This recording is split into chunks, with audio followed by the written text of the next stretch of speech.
IELTS এর অন্যতম একটা অল্টারনেটিভের নাম হচ্ছে ডুওলিঙ্গো। এটা বিশ্বের প্রায় 3000 চাইতেও বেশি ইউনিভার্সিটিজ অ্যাকসেপ্ট করতেছে, শুধুমাত্র ইউকে না, ইউকে ছাড়াও কানাডা, অস্ট্রেলিয়া, ইউএসএ সহ অনেক কান্ট্রিজ সেগুলো অ্যাকসেপ্ট করতেছে ডুওলিঙ্গোটাকে। এবং এটা সবচেয়ে যে বড় বিষয় সেটা হচ্ছে যে এটা মাত্র 45 মিনিটের মতো হয়ে থাকে সম্পূর্ণ টেস্টটা, যেটা আসলে খুবই সহজ হয়ে থাকে এবং খরচও খুবই কম। সো আপনারা চাইলে আইএলটিএস এর যদি যাদের ভয় করছে আইএলটিএস দিতে, অথবা কোনো কারণে আইএলটিএস দিতে পারতেছেন না, সেক্ষেত্রে আপনারা সেটা দিতে পারেন। এবং কম্পারেটিভলি সেটার কস্ট অন্যান্য যে ইংলিশ প্রফিসিয়েন্সি টেস্ট যেগুলো আছে সেগুলো থেকে অনেক কম।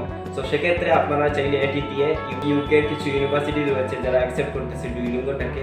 সো আপনি চাইলে এটা দিয়ে অ্যাপ্লাই করতে পারেন। আপনাদের ডুওলিঙ্গো প্রিপারেশন অথবা ডুওলিঙ্গো দিয়ে কোন কোন ইউনিভার্সিটিতে যাওয়া যাবে কি যাওয়া যাবে না এক্সেট্রা এসব বিষয়ে জানার ইচ্ছা থাকে, তাহলে সেক্ষেত্রে আমাদের সঙ্গে কন্ট্যাক্ট করতে পারেন। ইনশাআল্লাহ আমরা ট্রাই করবো আপনাদেরকে হেল্প করবো।